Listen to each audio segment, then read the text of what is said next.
തളിപ്പറമ്പിലെ ആവേശകരമായ സ്വീകരണത്തിന് ശേഷം കണ്ണൂരിലെത്തിയ സമത്വ മുന്നേറ്റ യാത്രയ്ക്ക് ഹൈന്ദവ വിഭാഗങ്ങളടക്കം പല മതങ്ങളിൽപ്പെട്ടവരാണ് സ്വീകരണം നൽകിയത്.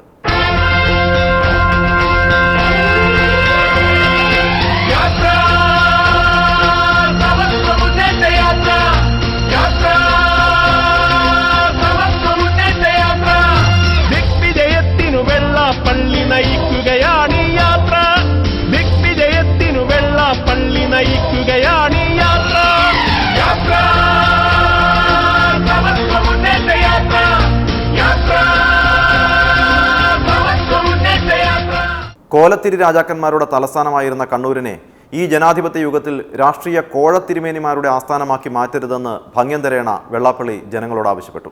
ഈ മഹാസമ്മേളനത്തിൽ പ്രൗഢഗംഭീരമായ ഈ മഹാസമ്മേളനത്തിൽ സംബന്ധിച്ചിരിക്കുന്ന സ്നേഹനിധികളായ സമുദായ സ്നേഹികളായ വിവിധ സമുദായങ്ങളെ പ്രതിനിധീകരിച്ച് ഇവിടെ എത്തിയിരിക്കുന്ന സ്നേഹമുള്ള സഹോദരി സഹോദരന്മാരെ, പ്രിയ പത്ര ദൃശ്യ മാധ്യമങ്ങളെ, സുഹൃത്തുക്കളെ,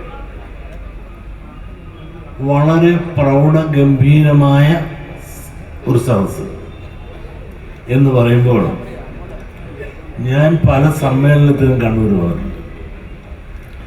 കണ്ണൂർ വന്നാൽ സാധാരണഗതിയിൽ കാണുന്നത് SNDP യോഗത്തിലെ കുറേ സ്ത്രീകളായിരിക്കും കാണുന്നത്, വനിതാ സംഘം.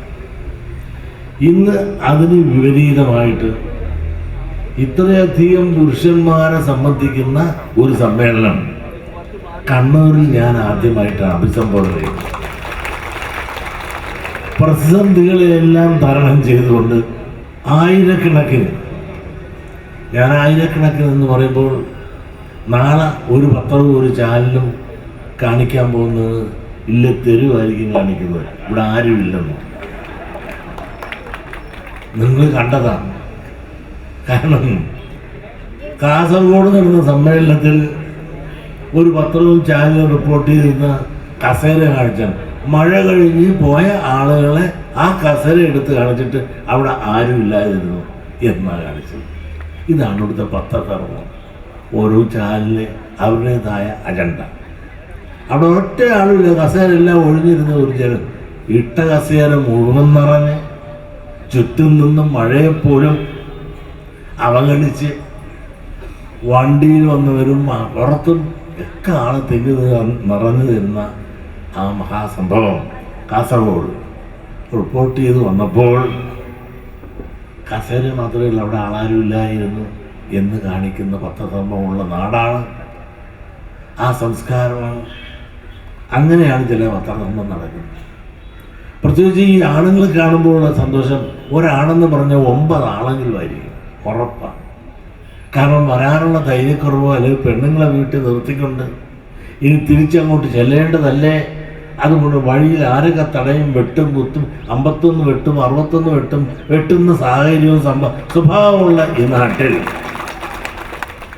സ്വതന്ത്രമായും ധൈര്യമായും പറയാനും പ്രവർത്തിക്കാനും അവസരം നിഷേധിക്കുന്ന ഈ നാട്ടിൽ ധൈര്യത്തോടുകൂടി ചുണക്കുട്ടികളായിട്ട് ആത്മാഭിമാനത്തോടുകൂടി തൻ്റെ സമുദായം എന്ന് പറഞ്ഞുകൊണ്ട് വരുവാനുള്ള ആർജവം കാണിച്ച ചുണക്കുട്ടികളായ സിംഹക്കുട്ടികളാണ് നിങ്ങളവർ. ഇവരെ ഏറെത്തരും കാണുന്നതിൽ ഏറെ അഭിമാനമുണ്ട്. അരേക്കണ്ടി നല്ലൊരു സംഘാടകനാണ്, പക്ഷേ തെറ്റുപറ്റിപ്പോയി. എത്രയോ ആളുകളാണല്ലോ അവിടെ തണലത്ത് നിൽക്കുന്നത്, എത്രയോ ആളുകൾക്കാണ് സ്ഥലം കിട്ടാതെ അപ്പുറത്ത് നിൽക്കുന്നത്. ഇതൊന്നും കാണുകയില്ല. കാണാൻ ഒരുപക്ഷെ ഞങ്ങളുടെ എല്ലാം കണക്ക് കൂട്ടി അരേക്കണ്ടിയുടെ മാത്രമല്ല, ഞങ്ങളുടെ എല്ലാം കണക്കുകൾ തെറ്റിച്ചുകൊണ്ട് അഹമികയായി ഇന്ന് ഈ കണ്ണൂർ ജില്ലയിലെ വിവിധ പ്രദേശങ്ങളിൽ നിന്ന് അഹമികയായി ഇവിടുന്ന് ഒഴുകിയെത്തിയ ഈ പ്രിയമുള്ള സമുദായ സ്നേഹികളോട് എത്ര കണ്ട് സ്നേഹവും ആദരവും അഭിമാനവും തോടുകൂടി നിങ്ങളെ അഭിമുഖീകരിക്കുവാൻ എനിക്ക് സാധിക്കുന്നു എന്നുള്ളത് ഞങ്ങളുടെ ദൗത്യത്തിൻ്റെ വിജയത്തിൻ്റെ ആദ്യത്തെ വെന്നിക്കുടി പറിക്കുവാൻ ഈ സാന്നിധ്യവും നിങ്ങളുടെ ആ പ്രേരണയും ഞങ്ങൾ ഏറെ പ്രചോദനം നൽകുകയാണ്.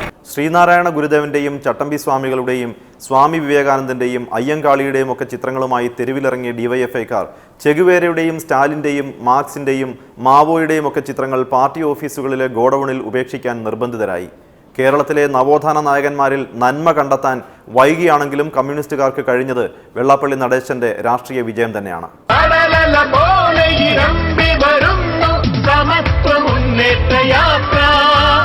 നായാടി മുതൽ നമ്പൂതിരി വരെ അണിചേർന്നൊഴുകും യാത്ര. ഈ റാലി നടത്തുന്നത് തന്നെ ഈ ഭൂരിപക്ഷ സമുദായത്തിൻ്റെ ഐക്യത്തോടുകൂടി കേരളത്തിലുള്ള എല്ലാ സമുദായത്തിൻ്റെയും ഭൂരിപക്ഷ സമുദായത്തിലുള്ള ആളുകളുടെ കൂട്ടായ്മയിലൂടെയാണ് ഈ റാലിയും സമ്മേളനവും നടക്കുന്നത്. ആ സമ്മേളനത്തിൽ വെച്ച് ഈ റാലിയുടെയും അതല്ലെങ്കിൽ ഇതിന് ശേഷമുള്ള ചർച്ചയ്ക്കും ഒടുവിൽ ഒരു പുതിയ രാഷ്ട്രീയ പാർട്ടി കേരളത്തിൽ ഉദയം കൊള്ളും എന്നാണ് ജനറൽ സെക്രട്ടറി പറയുകയുണ്ടായത്. അത് തീർച്ചയായും തിരുവനന്തപുരത്ത് അതിൻ്റെ ഡിക്ലറേഷൻ ഉണ്ടാവും. അതിനുശേഷം അതിനുള്ള പ്രവർത്തന രീതികളും അതിൻ്റെ നേതാക്കന്മാരാര് എന്നൊക്കെയുള്ള കാര്യങ്ങൾ അതിനുശേഷം മാത്രമായിരിക്കും തീരുമാനിക്കുന്നത്. SNDP യോഗത്തിൻ്റെ ജനറൽ സെക്രട്ടറി ഈ പറയുന്ന രാഷ്ട്രീയ പാർട്ടിയിലേക്കില്ല എന്നും വളരെ വ്യക്തമായി പറഞ്ഞിട്ടുള്ള കാര്യം നമുക്കൊക്കെ അറിയാവുന്നതാണ്. ഇന്ന് രാവിലെ 11 മണിയോടുകൂടി കോഴിക്കോട് ജില്ലയിൽ പ്രവേശിച്ച സമത്വ മുന്നേറ്റ യാത്രയ്ക്ക് ആവേശകരമായ സ്വീകരണമാണ് കോഴിക്കോട് നൽകിയത്. കോഴിക്കോട് ജില്ലയിലെ സമത്വ മുന്നേറ്റ യാത്രയുടെ കൂടുതൽ വിശേഷങ്ങൾ നാളത്തെ എപ്പിസോഡിൽ. ജയ് ഭാരത്. ദിഗ്വിജയത്തിനു വെള്ളാപ്പള്ളി നയിക്കുകയാണ് യാത്ര.